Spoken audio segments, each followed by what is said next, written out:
Kasih tahu saya kalau ini terdengar familiar.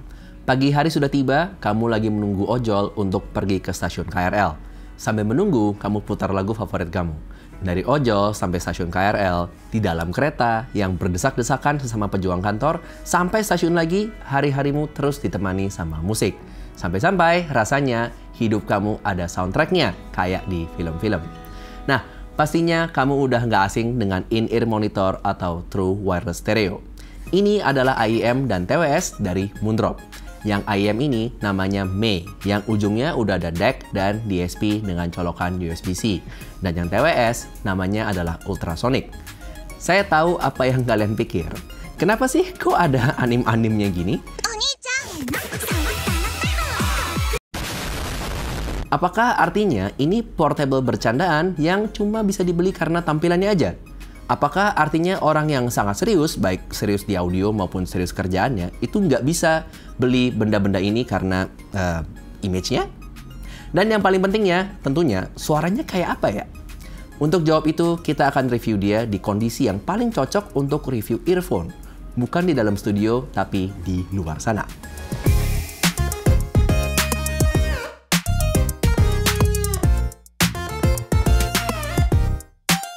Video kali ini sponsornya kita sendiri, Logisonic. Nah, kali ini kita ada giveaway nih, ada TWS sama AIM dari Moondrop. Buat kamu yang mau ikutan gampang banget, tinggal subscribe aja YouTube-nya Logisonic. Dan komen kenapa kamu pengen banget nih TWS sama AIM-nya ini. Sertain juga Instagram username-nya ya. Terus biar nggak ketinggalan info giveaway-nya, kalian follow juga Instagram kita Logisonic. Logisonic, high five for everyone. Sebenarnya saya tuh udah lama banget loh nggak pakai TWS atau AIM. Alasannya pas zamannya TWS tuh lagi mulai ngetren, itu belum lama saya habis beli Shure SE215 sama ada BR Dynamic DT990 buat monitor mixingan atau buat recording. Jadi buat sehari-hari ya saya pakainya itu aja. Giliran Bluetooth-nya Shure-nya udah mulai jelek, saya udah nggak kerja di kantor lagi dan jarang banget buat saya commute. Ditambah lagi di kantor Logisonic isinya speaker. Tambah jarang deh buat saya pakai TWS atau AIM. Tapi buat teman-teman yang setiap hari commuting ke kantor, AIM dan TWS tentunya jadi sesuatu yang kalian pakai setiap hari. Kan nggak mungkin bawa speaker ke kereta. Moondrop sendiri adalah merek dari China, walaupun desainnya sangat berbau anime Jepang. Mereka berdiri tahun 2015, dan bagi para penggemar AIM atau TWS itu namanya udah nggak asing lagi, karena sinonim dengan kualitas dan harga yang relatif terjangkau. Moondrop ini termasuk Chi-Fi, plesetan dari kata Hi-Fi. Dan Chi-Fi ini tuh artinya produk dari Cina dengan kualitas yang premium tapi harganya masih bersahabat. Kayak AIM Moondrop yang May ini contohnya. Ini harganya di sekitar 1 jutaan. Tentunya bukan tergolong murah, tapi kita lihat kita dapat apa aja. Dia ini adalah earphone dengan colokan USB-C. Nah, dalam satu set box ini, kamu akan dapat sepasang ear monitor, kabel, ear tips, case, manual book, dan kartu garansi. Kalau kita lihat dari spesifikasinya, AIM ini punya impedansi 30 ohm dan sensitivity 120 dB per volt RMS. Ya cukup standar lah ya untuk sebuah AIM yang tujuannya untuk dipakai sehari-hari. Selain itu, AIM Moondrop ini juga punya THD atau Total Harmonic Distortion yang sebesar 0,05%. Itu udah rendah banget nilainya. Jadi yang bikin suara tuh terdengar lebih bersih dan hampir nggak ada distorsi. Moondrop May ini punya karakteristik yang lumayan neutral, cuman sedikit bright aja di bagian treble, terutama di bagian C balance-nya. Jadi kalau kayak huruf S, itu agak sedikit terlalu tajam menurut saya. Sedikit aja sih, nggak terlalu banyak, nggak sampai mengganggu, nggak sampai kayak BR Dynamic DT990 yang tajam banget suaranya. Soundstage-nya luas, imaging-nya juga bagus, tapi emang nggak begitu cocok buat orang yang lebih bass-oriented ya, karena bass-nya cenderung lebih neutral aja. Jadi kalau dipakai buat dengerin musik yang bass-nya heavy, kayak hip-hop atau EDM, itu agak kurang berasa sih, jadi mungkin agak biasa aja. Tapi kalau buat dengerin musik klasik, instrumental, atau mungkin jazz, ini Moondrop May bisa akan lebih cocok. Seenggaknya itu dengan settingan default-nya, karena seharusnya AIM ini tuh ada DSP-nya dan EQ yang bisa kalian ganti. Kalau settingan defaultnya, saya bandingkan dengan Shure SE215, itu dari sisi clarity dan treble dan bass, itu jelas Moondrop May ini jadi juaranya. Cuman untuk mid frekuensinya agak beda tipis ya. Mungkin Shure tuh lebih unggul, tapi sedikit banget, nggak jauh. Untuk frekuensi response, kita nggak punya alat buat ngukur, cuman di belakang boxnya tuh ada gambar seperti ini. Ini yang notabene adalah kurva target yang menjadi target dari si Moondrop. Ini buatan Moondrop sendiri, jadi udah lumayan nempel sih antara response actual dengan si target frekuensinya. Buat catatan aja, kurva target ini adalah frekuensi response yang dianggap oleh Moondrop bisa membuat karakter suara earphone maupun headphone itu terdengar enak untuk sebagian orang. Kurva target juga ada macam-macam. Dalam hal ini yang dipakai sama Moondrop adalah yang sesuai sama HRTF atau Head Related Transfer Function dari alat itu namanya BNK, punya namanya HETS atau HRTS ya. BNK HETS sendiri adalah mikrofon yang bentuknya dirancang sedemikian rupa sehingga menyerupai anatomi kepala dan telinga manusia.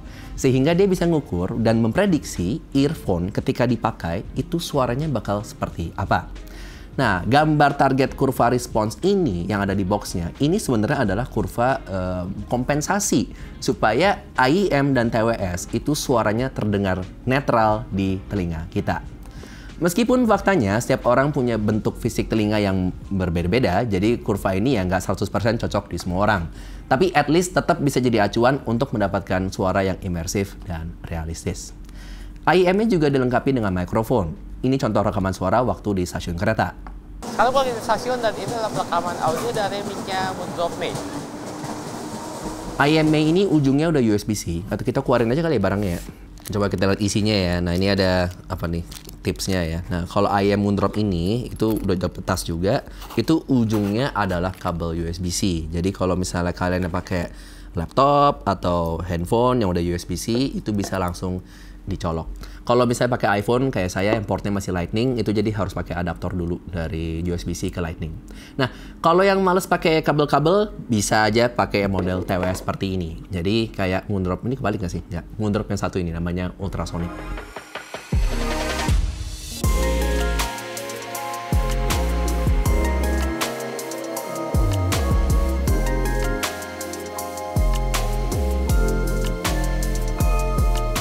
Ini dia merupakan true wireless stereo earphone. Harganya tuh di 1,2 juta rupiah. Desainnya, bahkan desain ear tip-nya ini juga meka-meka gitu. Jadi emang kayak agak kayak robotik ya. Casingnya juga kayak very robotik nih, agak meka-mekaan Jepang. Moondrop Ultrasonic memiliki spesifikasi sebagai berikut. Bluetooth-nya udah versi 5.3 dengan kodek yang disupport ada SBC, AAC, LC3, dan LDAC. Charging portnya itu juga tentunya sudah menggunakan USB-C. Seperti TWS lainnya, Moondrop Ultrasonic ini bisa di-charge kalau masuk ke dalam casingnya. Ya, ada tutupnya ya. Nah, casingnya ini bentuknya kayak gini. Ini sebenarnya itu dua bagian. Jadi waktu datang tuh ada dua, yang bagian merah sama bagian hitamnya. Jadi kalau cuma merahnya doang dia nggak bisa ditutup ya. Jadi waktu kalian datang tuh harus ada sedikit assembly-nya dulu. Dan si earphone itu bisa masuk ke dalam untuk di-charge seperti ini. Dia ada magnetiknya sih. Gitu. Nah, untuk baterai earphone-nya sendiri itu dia 6 jam dan kalau misalnya dia pakai casingnya ini itu ada ekstra 13 jam lagi untuk baterai ini. Lumayan awet, jadi bisa dipakai untuk kemana-mana dari commute sampai ke kantor setiap hari, bahkan selama di kantor juga bisa dipakai. Karakter suaranya sendiri cukup balance, meskipun kuantitas bassnya agak sedikit lebih besar dibandingkan dengan defaultnya si May ya. Jadi kalau misalnya dengerin musik, suaranya lebih berisi, lebih tebel gitu ya. Mid dan bassnya itu sedikit lebih berasa lah. Terus kalau misalnya dipakai buat dengerin musik yang lebih heavy bassnya, misalnya kayak hip hop atau EDM, itu suaranya jadi lebih berdentum. Soundstage-nya sendiri cukup memadai, suara yang dikeluarkan ini nggak terlalu lebar, nggak terlalu sempit ya, jadi oke-oke aja. Buat saya memang masih nggak biasa sih dengan soundstage AIM atau TWS, karena saya udah biasa dengan speaker yang ada di depan kita. Tapi dari sisi imaging atau holografisnya ini udah cukup bagus. Instrumen tuh terasa tidak bercampur, jadi udah mulai ada separation-nya, dan saya bisa bedain dengan pasti posisi datangnya suara dengan cukup jelas. TWS ini juga sudah dilengkapi dengan Active Noise Cancelling atau ANC yang lumayan oke. Jadi kalau misalnya kamu lagi tempat ramai, kayak di stasiun kereta atau mungkin di dalam kereta juga, tapi pengen fokus dengan musik atau mungkin mau telepon orang, ya TWS ini cukup bisa diandalkan. Tapi hati-hati juga kalau diaktifin pas lagi naik kereta karena mungkin bisa jadi kamu kelewatan stasiun tujuannya, kadang nggak kedengeran. Agak beda ya sama Shure saya yang modelnya itu foamnya yang mengembang. Jadi dia secara fisik melakukan peredaman suara. Sebetulnya kalau boleh jujur saya sendiri lebih suka dengan tipe yang foam dibandingkan dengan ANC. Semua ANC ya, bukan ANC-nya Moondrop doang. Karena buat saya kalau lagi nyala, rasanya tuh kupingnya tuh kayak agak ditekan gitu. Jadi kayak kurang nyaman rasanya. Tapi buat kamu yang suka, ini udah lumayan banget sih ANC-nya. Sama kayak IMA, si Ultrasonic ini juga dilengkapin sama mikrofon. Tapi menurut kita kok agak kurang usable ya mikrofonnya ya. Cobain deh dengerin suara rekamannya. Oke, gue organisasi adalah audio dari TWS untuk Mungkin kalau di ruangan yang nggak berisik, dia bisa lebih bagus rekamannya. Karena gue lagi di stasiun dan bisa didengar, ini adalah perekaman audio dari TWS Moondrop Ultrasonic. TWS Ultrasonic juga udah disupport dengan aplikasi namanya Moondrop Link. Di aplikasi ini kita bisa atur ANC-nya, levelnya sampai mana, dan ada EQ-nya juga. Kita juga bisa atur touch-nya juga. Jadi ketika dipencet satu kali itu defaultnya kan dia play atau pause. Nah mungkin itu mau diganti jadi misalnya pencet 2 kali baru dia play dan pause itu bisa juga. Nah jadi so far kita dengarkan kayak bagus-bagus aja nih semua fiturnya, semua semua kualitas suaranya tuh kayak fine-fine aja untuk harga ini. Tapi produk ini itu bukan tanpa cacat. Ada beberapa hal yang lumayan bikin saya frustrasi. Misalnya di Moondrop Me, ini kalau misalnya kita lihat di websitenya atau di boxnya, itu tulisannya teknologi drivernya adalah planar hybrid. Campuran antara dynamic driver 10 mili, sapphire plated, dan planar magnetic driver berukuran 6 mili berbentuk cincin. Buat saya, ini kalimat bener-bener nggak ada artinya. Apa itu sapphire plated driver gitu? Saya nggak kebayang bagaimana caranya menyepuh batu mineral safir ke driver. Dan kalau kita buka webnya juga nggak dijelasin apa-apa juga, nggak jelas gitu. Maksudnya kayak sapphire coated ini tuh efeknya apa gitu, dampaknya apa. Jadi di webnya tuh bilangnya the newly developed sapphire evaporation composite. Aduh, namanya juga udah kayak belepetan banget kan ngomongnya kan. Itu artinya apa gitu, efeknya apa, nggak ada semua di website ini. Ini Moondrop, tipikal yang tipe-tipe bayar copywriter yang lumayan mahal. Dan isinya itu jadi jargon-jargon semua. Kelihatannya tuh kayak legit banget, tapi sebenarnya tuh nggak ada informasi yang berarti. Padahal sebenarnya tanpa jargon-jargon ini, Moondrop juga udah punya penawaran barang yang menurut saya udah lumayan keren. Tapi giliran ngomongin manual, buset kayak Google Translate. Boleh ambilin manualnya? Nah ini dia, betul. Wow, anime. Saya baca ya kalimat pertama dari instruksinya. Distinguish the left and right earphone. Mungkin maksudnya identify kan, tapi kelihatan lah ini kayak orang yang nulis tuh nggak familiar dengan bahasa Inggris yang umum dipakai gitu. Saya juga nemuin beberapa grammar yang agak aneh, kayak please don't use any cable tidy. Nah, terus kita dikasih tahu kalau di box dan di webnya juga bahwa Moondrop Me ini tuh ada DSP-nya. Yang saya tahu kalau dia ada DSP-nya, berarti kita bisa atur EQ-nya kan. Nah, tapi pas dicolok ke handphone kita yang notabene kita pakai iPhone ya, Moondrop ini tuh nggak disupport sama aplikasinya. Nggak kayak TWS Ultrasonic yang udah jalan di iPhone. Mungkin karena kita pakai iPhone, bukan pakai Android. Tapi tetap aja sih, jadi terus DSP-nya itu di bagian mana gitu kan. Dan lagi-lagi nggak ada keterangan ngomong-ngomong soal DSP itu di manualnya sama sekali. Jadi di website-nya nggak ada, di manual juga nggak ada. Bahkan buat cari tahu cara nyetelnya, akhirnya kita harus cari sendiri di YouTube-nya orang, bukan dari web atau channelnya Moondrop. Lucunya lagi, yang paling bikin saya bingung, baik di box atau manual booknya, sebenarnya tidak ada keterangan tentang aplikasi Moondrop Link. Jadi kalau emang orang nggak cari tahu sendiri, mungkin dia nggak akan tahu kalau TWS dan IM ini tuh sudah disupport sama aplikasi Moondrop. Dan problem komunikasi ini nggak cuma di barang Me aja. Contoh nih, di Moondrop Ultrasonic. Kalau lagi nyala noise cancellation-nya, bukannya dia sebut ini modenya apa, malah ada bunyi-bunyian cewek anim yang sama sekali nggak menjelaskan ini artinya apa. Hey! Saya udah baca manualnya, memang dia tulis di situ ada tulisannya kayak dia bakal keluar tulis apa ngomongan she atau apalah gitu ya. Tapi tetap aja sih saya masih nggak ngerti. Jauh lebih jelas si ibu-ibu yang kita semua kenal yang bilang the Bluetooth device is connected successfully gitu. Overall saya agak frustrasi dengan komunikasinya Moondrop. Tapi frustrasi ini sebenarnya berasal dari hal yang positif.